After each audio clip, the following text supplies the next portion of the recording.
ఓం నమ శివాయ, శ్రీమాత్రే నమః. మిత్రులకి, శ్రేభిలాషులకి, అలాగే నన్ను ఎంతగా ఆదరిస్తున్న యూట్యూబ్ ప్రేక్షకులందరికీ కూడా పేరు పేరు ధన్యవాదాలు. మిత్రులారా, మీ అందరికీ పరాదేవత ఎలవెలలా మీతో ఉండి మీ మనోవాంఛ నెరవేర్చాలని మనస్ఫూర్తిగా కోరుకుంటున్నాను.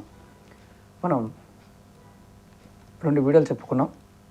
నవగ్రహ దోషాలు అంటే సూర్యుడి నుంచి వచ్చే దోషాలు, చంద్రుడి నుంచి వచ్చే దోషాలు, వాటికి పరిహారాలు, తాంత్రిక పరిహారాలు, చాలా అద్భుతమైన పరిహారాలు అవన్నీ కూడా మీరు ఈ రోజున కుజగ్రహానికి సంబంధించిన దోషాల వల్ల బాధలు, వ్యాధులు, అలాగే దానికి తాంత్రిక పరిహారాలు, అలాగే ఏ స్నానం చేయాలి, ఏ దానం చేయాలి, అలాగే ఏ వేరు ధరించాలి, ఎటువంటి తంత్ర ప్రక్రియలు చేయాలో ఈ వీడియోలో తెలుసుకుందాం. పెళ్లి కాని వారికి కూడా ఈ కుజదోష నివారణకు చేయవలసిన పరిహారాలు కూడా తెలుసుకుందాం. అలాగే రుణ విమోచన కోసం కుజుని ఎలా ఆరాధించాలో తెలుసుకుందాం. అలాగే కుజగ్రహానికి సంబంధించిన ఉపవాసం కూడా తెలుసుకుందాం. కుజ అంతర్దశ దశలు, అంతర్దశల్లో వేరే గ్రహాలతో కలిసి ఉన్నప్పుడు ఎటువంటి ఫలితాలు ఉంటాయో వాటి నుంచి ఎలా బయటపడాలో తాంత్రిక పరిహారాలు ఈ వీడియోలో తెలుసుకుందాం. ఇవి మీరు లక్షలు కోట్లు ఖర్చు పెట్టినా సరే మీకు ఫలితాలు రావడం లేదు గురువు గారు అనేవారు ఎవరైనా సరే ఖచ్చితంగా మీరు ఈ ఉపాయాలని తూచా తప్పకుండా ప్రయత్నించేయండి. ఖచ్చితంగా ఫలితాలు పొందుతారు. అన్ని గ్రహాల గురించి చెప్తాను. డబ్బులు ఖర్చు కాకుండా లక్షలు ఖర్చు పెట్టి పరిహారాలు చేసుకోలేని వారు ఇవి చేయడం వల్ల 100% ఫలితం వస్తుంది. ఇవన్నీ కూడా శాస్త్ర సమ్మతమైనవే. నేను దాంట్లో ఉన్నది మాత్రమే మీకు చెప్తున్నాను. సొంతగా ఏది కూడా చెప్పడానికి ప్రయత్నం చేయను. ఎందుకంటే చాలా రకాల పరిహారాలు ఉన్నాయి. మనకి జ్యోతిష్ శాస్త్రంలోనే రకరకాల విధానాలు ఉన్నాయి. తమిళనాడులో ఒకలాగా, కేరళలో ఒకలాగా, కర్ణాటకలో ఒకలాగా, ఆంధ్రాలో ఒకలాగా, మహారాష్ట్రలో ఒకలాగా, ఒడిశాలో ఒకలాగా, యూపీలో ఒకలాగా, ఇలా రకరకాల ప్రాంతాల్లో కొన్ని పరిహారాలు అనుభవ సిద్ధం కూడా ఉన్నాయి. లాల్ కితాబ్ లాంటి వాటిల్లో అయితే తల మీద ఎన్ని వెంట్రుకలు ఉంటాయో అన్ని పరిహారాలు ఉంటాయి. కాకపోతే మనం అన్ని పరిహారాలు చేయలేము. మనకి తేలిగ్గా ఉండదని ప్రయత్నం చేస్తున్నాం. ముందు జాతకరీత్యా కుజుడు యొక్క ప్రభావం ఎలా ఉంటుందో తెలుసుకుందాం. ఈ దోషాలు ఉన్నప్పుడు ఎలా జరుగుతుందో తెలుసుకుందాం. అలాగే మీకు ఈ వీడియో నచ్చినట్లయితే లైక్ చేయండి, ఛానల్ని సబ్స్క్రైబ్ చేసుకోండి, పక్కనే ఉన్న గంట సింబల్ని యాక్టివేట్ చేసుకొని 10 మంది మిత్రులకి షేర్ చేయండి. ఇప్పుడు కుజుడు స్త్రీల విషయంలో కొంచెం ఆలస్యంగా వివాహం జరగటం, అత్తమామలు, బావమరుదులు, ఆడపడుచులతో ఎక్కువగా గొడవలు లాంటివి ఉండటం కుజదోషం ఉన్న వారికి మాత్రమే జరుగుతాయి. ఇది గుర్తుంచుకోండి. ఇలా జరుగుతున్నాయి గురువు గారు అని చెప్పే వాళ్ళు అంటారు కదా, వారికి కుజుడు యొక్క ప్రభావం ఉందని అర్థం. అలాగే కుజుడు యొక్క ప్రభావం చేత మోసకారులుగా ఉంటారు. అంటే జనాల్ని మోసం చేయాలని ప్రయత్నం చేయొచ్చు. దొంగ స్వభావం కూడా కలిగి ఉంటారు. అలాగే ఆపదలను కలగజేస్తాడు. అంటే మనలో ఇలాంటి భావాల్ని కుజుడే ప్రేరేపిస్తాడు నీచంగా ఉన్నప్పుడు. మూడవది, భార్యతో మనస్పర్ధలు కలిగిస్తాడు. వైవాహిక జీవితంలో కలతలు రేపుతాడు. అంటే భార్యాభర్తల మధ్య ఎప్పుడు గొడవలు అవుతున్నాయి అంటే కుజుడు మీ జాతకంలో లోపంగా ఉన్నట్టు లెక్క. అలాగే కలతలు, ఇద్దరి మధ్య గొడవలు అవుతున్నాయంటే మీ జాతకంలో ఎక్కడో కుజుడు మైనస్లో ఉన్నని అర్థం. అలాగే 4వ పాయింట్ చెప్తాను. ఈ జాతకులు యంత్ర సంబంధిత వ్యాపారులు, వృత్తుల్లో కష్ట నష్టాలు కలగజేస్తాడంటే వాహనాలు, వర్క్షాపులు ఇలాంటి వాటిల్లో ఎక్కువగా పెట్టుబడులు పెట్టడం, నష్టపోవడం కూడా జరుగుతూ ఉంటుంది. అలాగే కుజుడు బాగున్నప్పుడు అనవసర కేసుల్లో ఇరికించి, అంటే కోర్టు కేసులు, నీలాపనిందలు కలగజేస్తాడు. ఇది ఖచ్చితంగా జరుగుతుంది. కుజుడు దశలో, అంతర్దశలో ఇలాంటి సందర్భాలు ఉన్నప్పుడు నేను కూడా అలాంటి సమస్యని ఎదుర్కొన్నాను. అంటే మనం 100% ఆ దశలోనూ అంతర్దశలోనూ ఎక్కడైనా కుజుడు నీచంగా ఉంటే మాత్రం మనని ఖచ్చితంగా ఇబ్బంది కలగజేస్తాడు. అందుట్లో డౌటే లేదు. అలాగే ముఖ్యంగా అన్నదమ్ముల మధ్య సఖ్యత, అంటే కుటుంబాల్లో గొడవలు తీసుకురావడం, అన్నదమ్ముల మధ్య ఉన్న సంబంధాలు తగ్గిపోవడం, ఆస్తి తగాదాలు రావడం కూడా కుజుడి వల్లే జరుగుతాయి. మనందరం ఆస్తి తగాదాలు వ్యక్తుల వల్ల వచ్చాయనుకుంటాం, కాదు, కుజుడి వల్ల వస్తాయి. అలాగే స్త్రీలను అన్ని రకాల కుటుంబం, అంటే ఒక రకంగా చెప్పాలంటే సాంసారికమైన బాధలకి లోన్ చేస్తాడు స్త్రీలని. అంటే ఇక్కడ కుటుంబంగా పరంగా కావచ్చు, అత్తమామలు, ఆడపడుచులు, భర్త సూటిపోటి మాటలు, ఇలాంటివన్నీ గొడవలు అవ్వడం కూడా కుజుడే కారకుడు. అలాగే మెట్ట వ్యవసాయం చేసేవారికి మెట్ట వ్యవసాయం, పత్తి, మిర్చి, పొగాకు, మెట్ట పంటలు వేసేవారికి నష్టాన్ని కలగజేస్తాడు. అలాగే అక్కడ రోగాల పాయింట్ ఆఫ్ వ్యూలో గుహాంగ సంబంధ రోగాలు అంటే ఇంటర్నల్గా కొన్ని అంటే మామూలుగా శరీరంలో రక్తానికి సంబంధించిన మరిన్ని పదార్థాల వల్ల వచ్చే రోగాలు చెప్పచ్చు. ఇది బాధల్లో ఇవన్నీ ఉన్నాయి. ఇప్పుడు వ్యాధులు తెలుసుకుందాం. కుజుడు శరీరంగాల్లో తల ఎక్కువగా తల భాగము గుహాంగాలలో ప్రభావితం చేస్తాడంటే తల ఒకటే కాదు, మనకి చెస్ట్ మన గుండెల్లోనూ రక్త సంబంధమైన విషయాలు ఎక్కడైతే ఉంటుందో అక్కడ ఇబ్బంది కలుగజేస్తాడు. అలాగే మెదడు, జ్ఞానేంద్రియ రోగాలపై ప్రభావం చూపెడతాడు. అన్ని జీవరాశుల్లో ప్రవహించే స్వభావం కల పదార్థాలకు కారకడవడం వల్ల ఈయన రక్త ప్రసారణ అంటే ఆయన జీవులన్నిటిలో కూడా ఈయన ప్రభావం చూపిస్తాడు కుజుడు. అలాగే మానవ శరీరంలో మనం ఇంతకుముందు చెప్పుకున్నాం రక్తానికి సంబంధించిన ఇబ్బందులు. ఆ ఇబ్బందుల్లో రక్త క్యాన్సర్లు అంటే బ్లడ్ క్యాన్సరు, రక్తపోటు, రక్తంలో గెడ్డలు పేరుకుపోవడం, రక్త ప్రవాహానికి అవరోధాలు ఏర్పడటమే కాకుండా మనకి ఈ మానసికమైన అశాంతిని కూడా కలగజేస్తాడు. అలాగే స్త్రీల పట్ల అయితే మాత్రం స్త్రీలకి ఎర్రబట్ట, గర్భాశయంలో కురుపులు అంటే గర్భాశయంలో పుండు రావడం, ఋతుధర్మంలో లోపాలు అంటే నెలసరి కూడా కంటిన్యూగా రాదు, 2 నెలలకు ఒకసారి 3 నెలలకు ఒకసారి అలా వస్తుంటుంది. ముఖ్యంగా బ్లడ్ క్యాన్సర్ కూడా ఎక్కువగా ఆడవాళ్ళకి రావడానికి అవకాశం ఉంది. అలాగే కుజుడు ఎముకల్లో ఉండే మజ్జుకు కూడా అంటే మనం మూలుగా అంటాం కదా, దానికి కూడా ప్రధాన కారకుడు అవడం వల్ల ఆయన కుజుడు కనుక శనితో కలిస్తే మనకు వచ్చే పోలియో వ్యాధి కలగజేస్తాడు.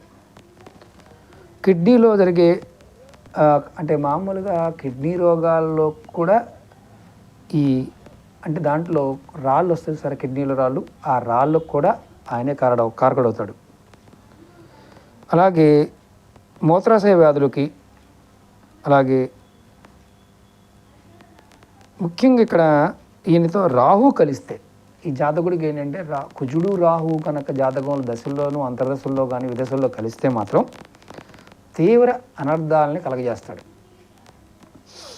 అలాగే ప్రమాదాల వల్ల దెబ్బలు, కాళ్ళు చేతులు ఎరగటం, అంగవైకల్యం కలిగించే అవకాశం కూడా కుజుడు వల్లే జరుగుతుంది.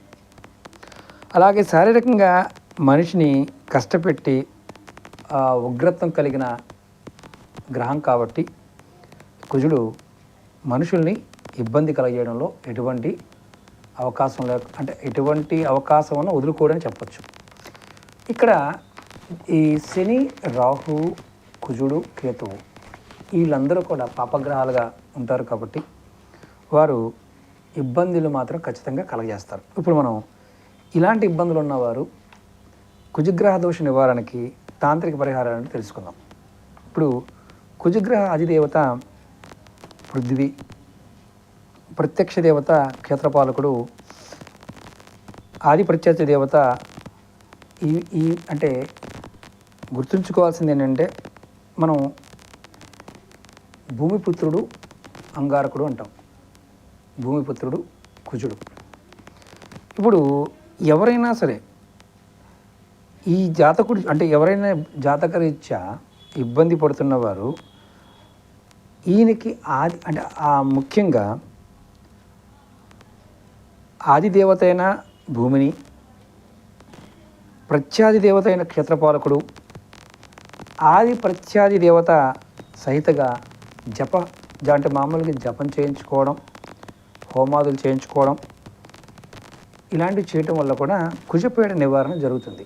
ఇక్కడ మనం గుర్తుంచుకోవాల్సింది ఏంటంటే సుబ్రహ్మణ్య స్వామిని మనం ఆరాధించడం కూడా కుజుడి యొక్క సమస్యల నుంచి బయటపడతామని దాని అర్థం.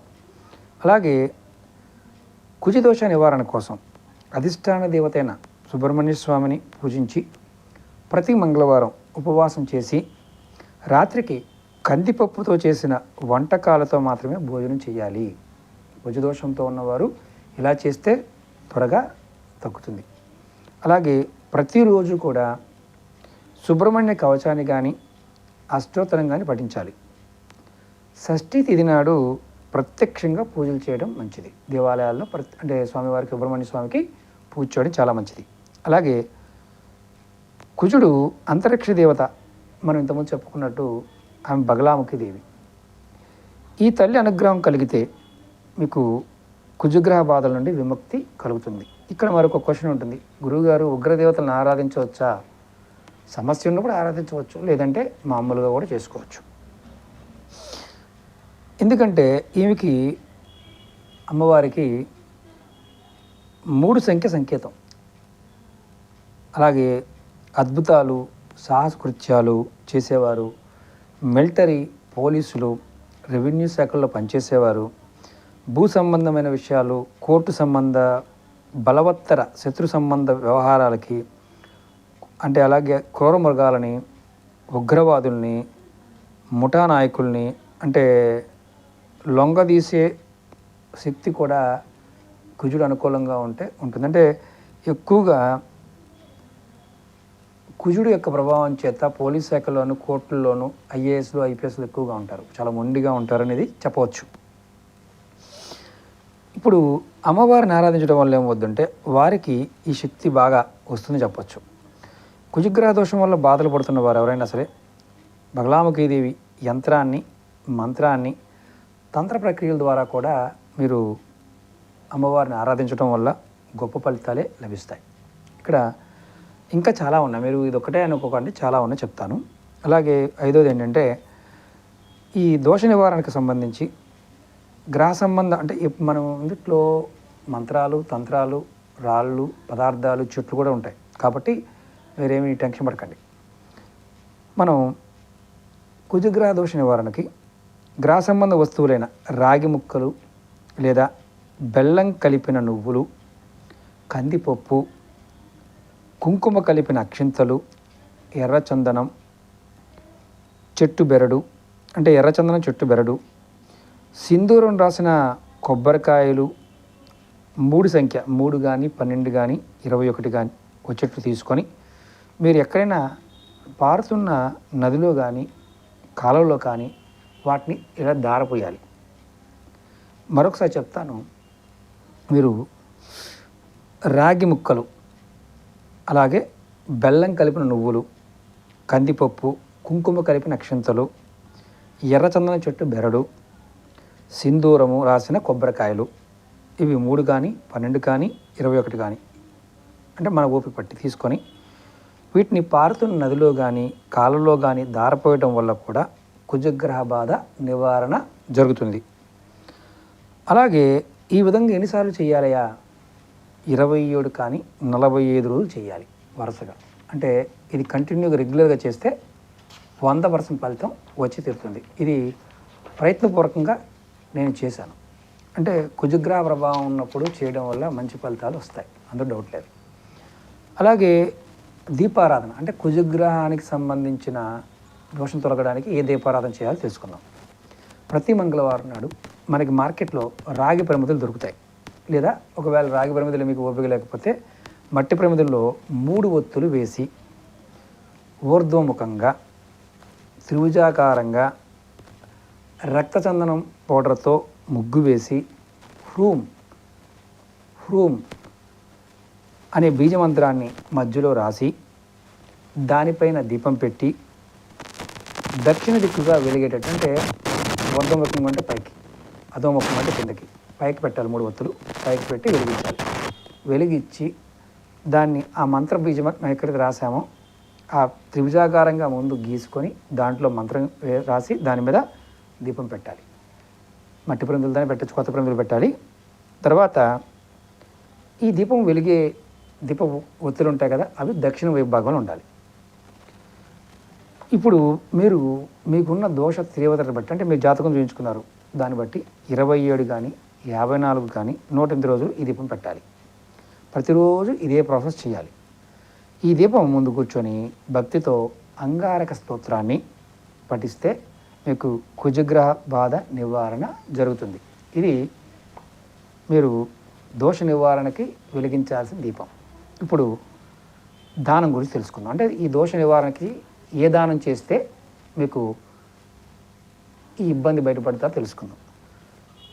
కుజగ్రహానికి సంబంధించి మనం కందులు లేదా కందిపప్పు ఒక 300 గ్రాములు లేకపోతే 3 కిలోలు తీసుకొని ఒక రాగి పళ్ళెంలో పోసి, అంటే కాపర్ ప్లేట్లో పోసి తాంబూలం దక్షిణ పెట్టి మధ్యాహ్నం వేళ ఒక యువకుడైన బ్రాహ్మణుడికి దానం ఇవ్వాలి. అంటే యువకుడు అనగానే మీకు అనుమానం వస్తుంది, పెళ్లి కాని బ్రాహ్మణుడు అలా అని పర్వాలేదు, యుక్త వయసులో ఉండాలి, అది గుర్తుంచుకోండి.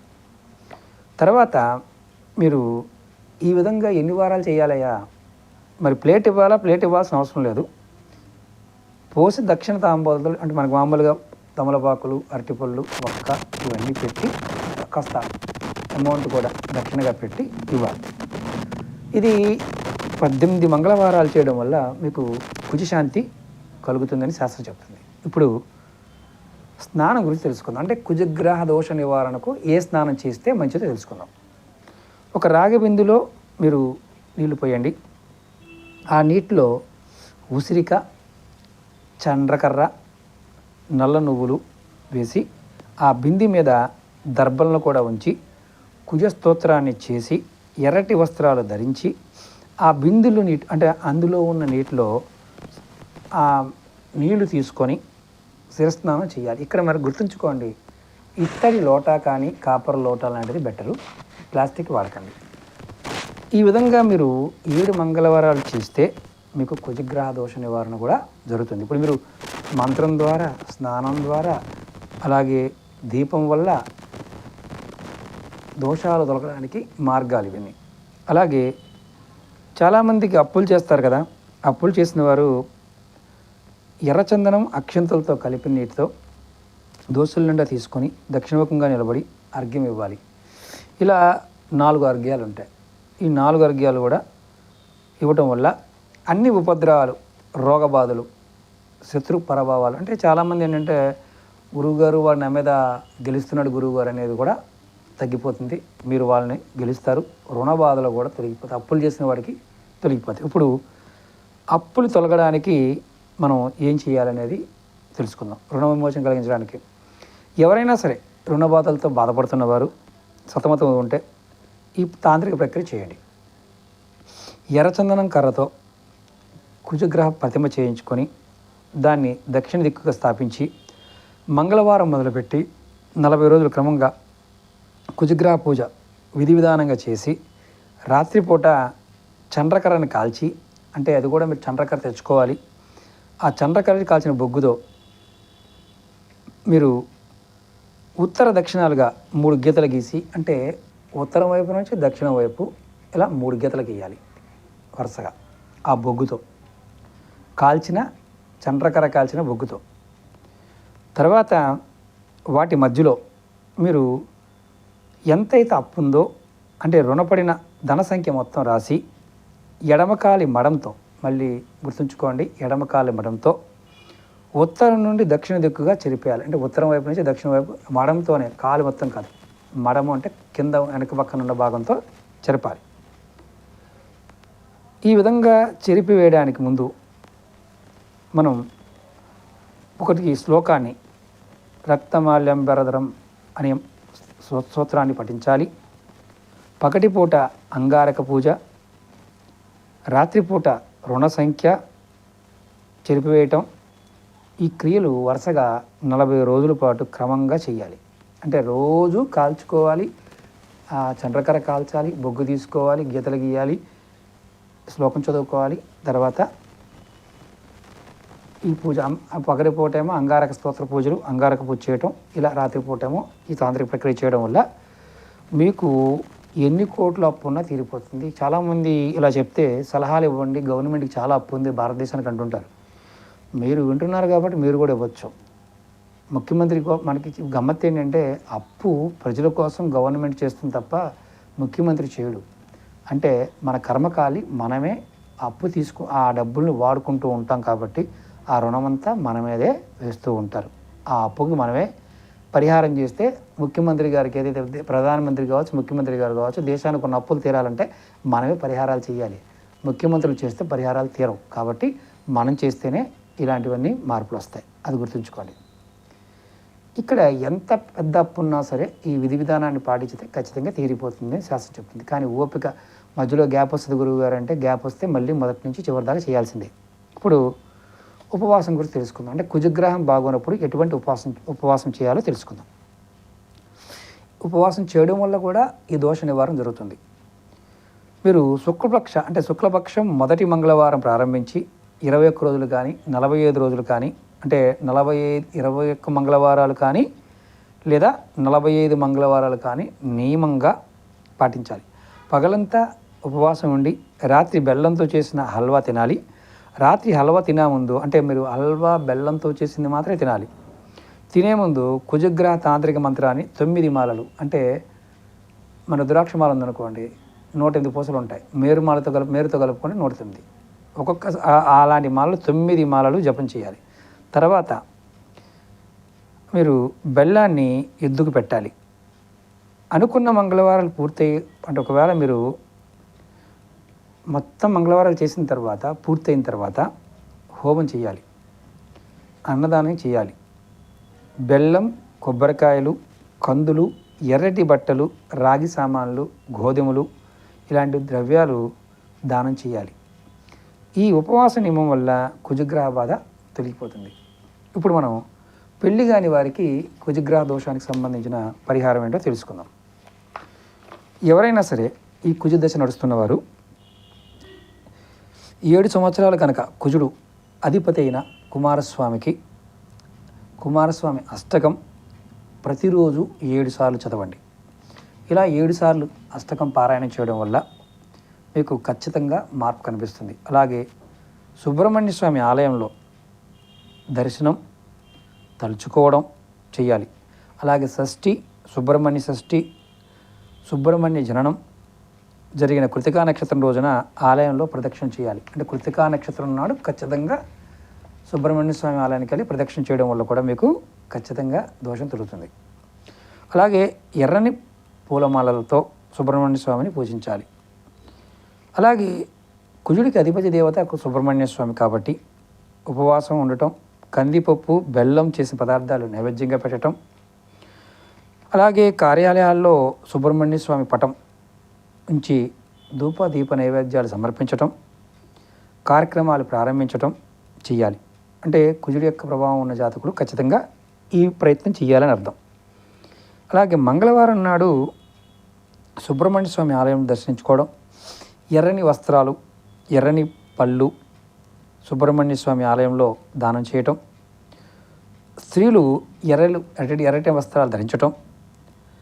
ఇక్కడ ఆడవారు మగవారైనా పగడపు ఆభరణాలు ధరించటం, పగడపు మాలలు కావచ్చు, పగడపు ఉంగరం కావచ్చు, పగడపు లాకెట్గా ధరించడం మంచిది. ముఖ్యంగా దుర్గాదేవిని పూజించడం కూడా చాలా మంచిది. అమ్మవారికి ఎర్రటి పువ్వులను సమర్పించి కుంకుమ పూజ చేయడం వల్ల కూడా త్వరగా మీకు వివాహానికి సంబంధించిన ఇబ్బందులు తొలగిపోతాయి.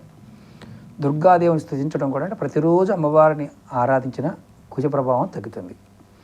అలాగే మంగళవారాలు దుర్గాదేవి ఆలయ దర్శనం చేసుకోవడం, ప్రదక్షిణ చేసి అమ్మవారిని ఒక 100 నిమిషాలు తలుచుకోవడం, తర్వాత గణపతి స్తోత్రం చేయటం, ఆంజనేయ స్వామికి దండకం స్తోత్రం చేయటం, బలరామ ప్రతిష్ఠ, అలాగే నాగావళి నదీ తీర పంచలింగాలను దర్శించుకోవడం, మంగళవారంలో సింధూరంతో ఆంజనేయ స్వామికి సింధూరం వేపించడం, ఒకవేళ వేపించకపోయినా స్వామివారి సింధూరం వేసిన స్వామివారిని దర్శించడం, ప్రదక్షిణ నామాన్ని తలుచుకోవడం, స్తుతి చేయటం. మంగళవారం లేదా కృతికా నక్షత్రం రోజున కుజుడికి శివాలయంలో లేదా సుబ్రహ్మణ్య స్వామి ఆలయంలో 7000 కుజ జపం చేయించుకోవడం, ఎర్రని వస్త్రం, కందిపప్పు మూటకట్టి దక్షిణ తాంబూలాలతో బ్రాహ్మణులకి ఇవ్వటం, 7 మంగళవారాలు కుజుడికి ఉపవాసం ఉండి కుజ శ్లోకం 70 మార్లు పారాయణం చేసి 7 వారాలు కందులు దానం ఇవ్వటం కూడా మీకు ఈ పెళ్ళి కాని వారికి పెళ్ళవుతుంది. అలాగే ముఖ్యంగా మీరు నానబెట్టిన కందులు బెల్లము కలిపి ఆవుకు తినిపించడం, దీనివల్ల కూడా చాలా వరకు మంచి ఫలితాలు ఉంటాయి. చిన్న చిన్న పరిహారాలు కూడా చేయొచ్చు, అది గుర్తుంచుకోండి. అలాగే కోతులకి తీపి పదార్థాలు పెట్టాలి. ఎవరికైతే పెళ్లి కావడం లేదో, కుజదోషం ఉందో, కుజుడి వల్ల పెళ్లి కావడం లేదో వారు కోతులకి తీపి పదార్థాలు పెట్టినా ఖచ్చితంగా మంచి ఫలితం ఉంటుంది. అలాగే ఎర్రని కుక్కలకి ఆహారం పెట్టడం, మంగళవారం రాగిపల్యంలో కందిపప్పు పోసి దక్షిణ తాంబూలాలతో యువకులకి దానం ఇవ్వటం, ఇవి కూడా మీకు వివాహానికి అడ్డంకులు తొలగిస్తుంది. ఇప్పుడు కుజదశ అంతర్దశల్లో కలిగే దుష్ప్రభావాలు, వాటి పరిహారాలు తెలుసుకుందాం. అంటే మీకు దశలోను అంతర్దశలో కూడా కుజుడు కొన్ని ఇబ్బందులు కలగజేస్తాడు. ఆ ఇబ్బంది నుంచి ఎలా బయటపడాలో తెలుసుకుందాం. ఇవి లెంతీ వీడియోలు, ఎందుకంటే ఒక్కొక్క పరిహారం అనేది 30-40 నిమిషాలు వస్తుంది. మీరు అది కొంచెం ఓపికగా వీడియో చూసి మీకున్న సమస్యలకు, బాధపడుతున్న సమస్యలకి అది సెట్ అయితే కనుక ఆ పరిహారం చేయడానికి ట్రై చేయండి. చాలా తేలికనే కదా, ఇందులో ఒక్కటి చేసినా ఫలితం ఉంటుంది. ఇప్పుడు కుజదశ మనకి 7 సంవత్సరాల టైం అనుకోండి. మొట్టమొదటిగా కుజదశలో కుజభుక్తి ఉన్నప్పుడు 4 నెలల 27 రోజులు ఉంటుంది. ఈ దశలో స్నేహితుల మధ్య విరోధం, ఆయుధాల వల్ల గాయాలు, ఇతరుల వద్ద బానిసగా సేవలు చేయడం, దొంగల వల్ల భయము, కోట్లాటలు, గాయాలు, కోపం కలిగి మాటల వల్ల విరోధం ఏర్పడటం, అంటే నోటికొచ్చిన మాట్లాడటం కూడా ఈ సమయంలో జరుగుతుంది. దీనికి పరిహారం ఏంటయ్యా? ప్రతిరోజు కూడా సూర్యుడిని ఆరాధించటం, లేదా సుబ్రహ్మణ్య స్వామికి అభిషేకం ఆరాధన చేసి పూజిస్తూ ఉంటే ఈ పరిహారం వల్ల ఈ దోషం తొలగిపోతుంది. ఇప్పుడు కుజదశలో రాహుభక్తి 18 రోజులు.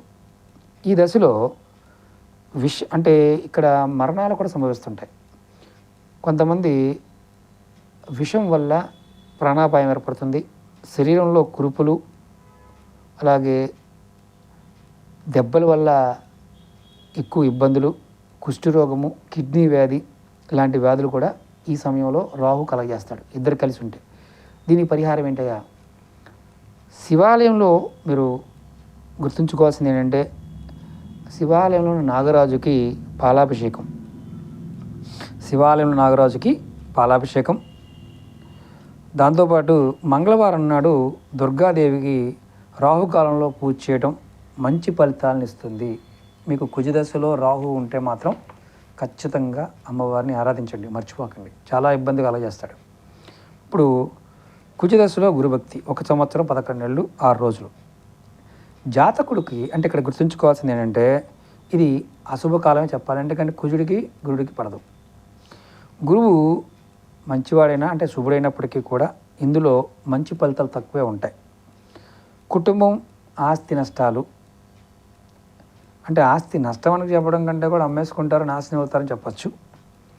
అలాగే తన పేరు మీద ఉన్న ఆస్తి కొనడము, లేదంటే తను ఉన్న దిక్కున ఉత్తరంలో ఉండే శత్రువుల ద్వారా కష్టాలు ఏర్పడటం కూడా జరుగుతుంది. అంటే ఈ సమయంలో శత్రువుల యొక్క ప్రభావం ఎక్కువగా ఉంటుంది. పరిహారం ఏంటి?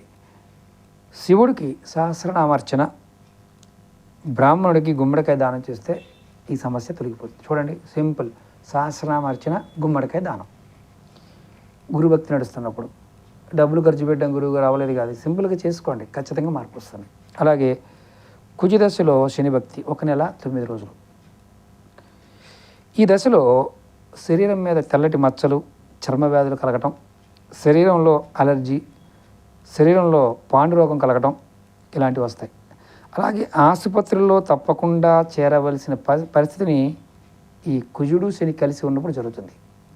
ఎవరికైనా అలా జరిగితే ఖచ్చితంగా కామెంట్ చేయండి. పరిహారం ఏంటి? శివపూజ, ఉప్పు తక్కువగా ఉన్న ఆహారం తీసుకోవడం చేయాలి. అంటే ఇక్కడ శివారాధన చేయటం వల్ల ఖచ్చితంగా మార్పు వస్తుంది. ఉప్పు తక్కువ తినాలి. ఉప్పు ఎక్కువ తినడం వల్ల కూడా కొన్ని ఇబ్బందులు వస్తాయి. ఇప్పుడు కుజదశలో బుధు భక్తి 11 నెలల 27 రోజులు. ఇక్కడ ఇది కూడా కొంచెం ఇబ్బందికరంగానే ఉండొచ్చు. ఈ సమయంలో విష జంతువుల యొక్క దాడికి గురవుతారు. అంటే పాము కాటు గురవడం, మనశ్శాంతి లేకపోవడం, ఇలాంటి అశుభ ఫలితాలు జరుగుతాయి. అలాగే స్త్రీల ద్వారా కొంచెం లాభం రావడం, శరీరంలోని అంటే ఇక్కడ దీర్ఘకాలికంగా ఉన్న వ్యాధులు ఏదైనా ఉన్నా వారికి అవి తొలగడానికి అవకాశం ఉంటుంది. బుధుడు అలాంటి స్థితిని కలగజేస్తాడు. వ్యాపార వృద్ధి శుభ ఫలితాలు కూడా కలుగుతాయి. ఇక్కడ డబ్బులు పరంగా వచ్చే ఉంటాయి కానీ మనశ్శాంతి లేకపోవడం వల్ల ఆ ఆనందాన్ని పొందలేం. దీనికైనా పరిహారం ఏంటి? సూర్యుడికి నమస్కారం చేసుకోవడం, అంటే సూర్య నమస్కారాలు. బుధవారం నాడు విష్ణువుని తులసి దళాలతో అర్చించి పూజించి మంచి ఫలితాలను ఇస్తాడు. అంటే మీరు ప్రతి బుధవారం నాడు విష్ణు భగవాన్ని తులసి దళాలతో పూజించడం వల్ల మంచి ఫలితాలు కలుగుతాయి. ఇప్పుడు కుజదశలో కేతుభక్తి 1 సంవత్సరం 4 నెలల 27 రోజులు ఉంటుంది. ఆ భుక్తి సమయంలో ఇక్కడ ఫుడ్ పాయిజన్ ఎక్కువ అవుతాయి. స్త్రీల వలన అవమానాలు, శత్రువులకి బలం కలుగుతుంది. ఇతరులకు హామీ ఇవ్వడం వల్ల ద్వారా మీ ఆస్తి నష్టం వంటి అశుభ ఫలితాలు కలుగుతాయి. కేతు అలాంటి పనులు చేస్తాడు. దానికి కారణం మనం స్నేహితులు మిత్రులు అని చెప్పుకున్నాం. మిత్రుడు మిత్రుడే, స్నేహితుడు స్నేహితుడే. శత్రువుకి మిత్రువైనా కానీ మిత్రువుకి శత్రువైనా కానీ పాపగ్రహాల ఫలితాలు ఎప్పుడు అలాగే ఉంటాయి. దీనికి పరిహారం ఏంటి? శివుడికి రుద్రపారాయణం చేయటం,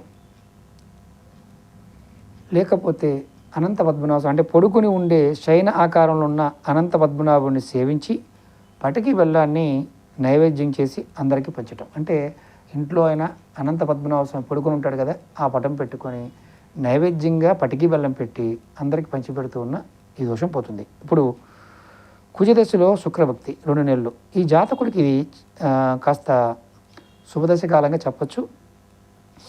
పాత కేసుల్లో సానుకూలత కలుగుతుంది. పెద్దల ఆశీర్వాదం, తీర్థయాత్రలు, ముడుపులు తీర్చుకోవడం, వాహన యోగము, గృహ నిర్మాణం లాంటి పనులు మీరు చేయగలుగుతారు. మంచి ఫలితాలు ఏర్పడతాయి. పరిహారం: శ్రీదేవి భూదేవులతో కలిసి ఉన్న కళ్యాణ వెంకటేశ్వరుణ్ణి పూజిస్తే మంచి బ్రహ్మాండంగా జరుగుతుంది. శ్రీదేవి భూదేవితో కలిసిన కళ్యాణ వెంకటేశ్వరుడు పటం పెట్టుకొని ఈ సమయంలో పూజ చేస్తే మంచి ఫలితం ఉంటుంది. ఇప్పుడు కుజదశలో రవిభక్తి 1 సంవత్సరం 4 నెలల 6 రోజులు. ఈ సమయం కొంచెం ఇబ్బందికరంగా ఉంటుంది. అగ్ని ప్రమాదాలు, కట్టడాలు కూలిపోవడం, దుష్ట వ్యక్తులతో సావాసం, కంఠంలో వ్యాధి, భార్యకు వ్యాధి, కఠినమైన మాటల వలన స్నేహితులు శత్రువులుగా మారటం జరుగుతుంది. పరిహారం ఏంటి? మంగళవారం వ్రతం చేసి శివుడికి బిల్వపత్రాలతో అర్చన చేస్తే చాలా మంచిది. చాలా సింపుల్. అంత పెద్దది కూడా ఇది చేస్తే తగ్గిపోతుంది. ఈ పరిహారాలు రెగ్యులర్గా చేసిన సమస్యలన్నీ పోతాయి. ఇప్పుడు కుజదశలో చంద్రభక్తి 7 నెలలు ఉంటుంది. ఈ దశలో భూలాభము, వారసుడు జన్మించటము, బంగారము, ముత్యాలు, ఆభరణాలు ఇలాంటివి సేకరించటము, మనసు తృప్తిగా ఉండటం, పశువులు మంచిగా పాలివ్వటము, ఇలాంటి శుభ ఫలితాలు ఏర్పడతాయి కుజుడి దశలో చంద్రభక్తి ఉన్నప్పుడు. అలాగే పరిహారం ఏంటి? పౌర్ణమి రోజు సాయంత్రం శివాలయంలో శాంతిరూపిణి అయిన అమ్మవారికి ఆవుని దీపం వెలిగించి మల్లెపూలతో పూజించి మంచి శుభ ఫలితాలు ఎక్కువగా లభిస్తాయని శాస్త్రం చెప్తుంది. ఇప్పుడు మనం కుజగ్రహ ఈ సంబంధం అంటే ఏ రత్నం ధరించాలి, ఏ రుద్రాక్ష ధరించాలో కూడా తెలుసుకుందాం. ఇది ఎవరైనా సరే పగడాన్ని ధరించాలి. మృగశిర, చిత్త, ధనిష్ట నక్షత్రాలు జన్మించిన వారు పగడాన్ని ధరించాలి. జాతకంలో కుజుడు శత్రుస్థానంలో ఉన్న, నీచస్థానంలో ఉన్న, అష్టమ స్థానంలో లేక అంటే ఇక్కడ 2 విషయాలు గుర్తుంచుకోవాలి. నీచస్థానమే కాకుండా అష్టమ స్థానంలో కూడా ఉన్న మీరు కంపల్సరీగా పగడాన్ని ధరించాలి. ఇక్కడ దోష నివారణ కోసం పగడాన్ని ధరించినప్పుడు శుద్ధి చేసుకోవాలి. అది కూడా మంచి ఒరిజినల్ పగడాన్ని తెచ్చుకోవాలి. ఎందుకంటే కుజుడు సోదరభావకారకుడు కాబట్టి పగడాన్ని ధరించడం వల్ల తోబుట్టువులతో తగాదాలు తగ్గిపోతాయి. అదొకటి. కొంతమందికి భూ సంబంధమైన సమస్యలు పట్టిపీడిస్తుంటాయి కాబట్టి అటువంటి వారు కూడా పగడాల హారాన్ని లేదా ఉంగరాన్ని ధరించడం మంచి ఫలితాలు వస్తాయి. ఇక్కడ గుర్తుంచుకోవాల్సింది ఏంటంటే పగడం ధరించడం కూడా శుభముహూర్తంలో మాత్రమే శాస్త్రోక్తంగా మామూలుగా శాస్త్రంలో ఉన్న విధానంగా ధరించాలి తప్ప ఎలా పడితే అలా ధరించకూడదు. ఒరిజినల్ దాన్ని ధరించడం మంచిది. అలాగే ఇప్పుడు ధరించవలసిన రుద్రాక్ష గురించి కూడా తెలుసుకుందాం. 6 ముఖాల రుద్రాక్షను ధరించడం వల్ల ఇది కుమారస్వామికి ప్రత్యేక కాబట్టి ఆరోగ్యము, సంపద ఖచ్చితంగా వస్తాయి. అలాగే స్త్రీలకు సంబంధించిన వ్యాధులు కూడా తగ్గుతాయి. సంఖ్యాశాస్త్రపరంగా కూడా కుజుడి సంఖ్య 9 కాబట్టి 9 ముఖాల రుద్రాక్షను కూడా ధరించవచ్చు. మనం ఇక్కడ ఈ ఒక విషయాన్ని బలంగా గుర్తుంచుకోవాలి. ఎందుకంటే ఈ తాంత్రిక పరిహారాల్లో మనం రోజుకొక పరిహారం తెలుసుకుంటున్నాం. నెక్స్ట్ బుధుడు గురించి తెలుసుకుందాం. అట్లా మొత్తం 9 పరిహారాలు, వాటికి ఉన్న సమస్యలకు ఏదైతే గ్రహాలు అంతర్దశలు విదశల్లో ఉన్న వాటికి కూడా పరిహారం తెలుసుకుందాం. తేలికైన ఉపాయాలు. ఒక 6 ముఖాల రుద్రాక్ష ధరించిన కుజుదోషం నివారింపబడుతుంది అని దాని అర్థం. గమ్మత్తే కదా. ఖచ్చితంగా ప్రయత్నం చేయండి, మంచి ఫలితాలు పొందుతారు. అలాగే మీకు ఈ వీడియో నచ్చినట్లయితే లైక్ చేయండి, ఛానల్ని సబ్స్క్రైబ్ చేసుకోండి, పక్కనే ఉన్న గంట సింబల్ని యాక్టివేట్ చేసుకొని 10 మంది మిత్రులకు షేర్ చేయండి. ఇవన్నీ కూడా ఒక ప్లేలిస్ట్ పెట్టాను, దాంట్లో ఈ గ్రహాలకు సంబంధించినవి ఉన్నాయి. అలాగే ఈ చేయలేని గురువు గారు అనేవారు దీపారాధన ద్వారా కూడా ఈ దోషాలు తొలగించుకోవచ్చు. ఆ దీపారాధన వీడియోలు కూడా చేశాను. ఏ దేవతలకు ఎలా దీపారాధన చేయాలనేది అది కూడా ప్లేలిస్ట్లో ఉంది, అది కూడా చూడండి. ఓకే మిత్రులారా, ఓం నమః శివాయ, శ్రీమాత్రే నమః.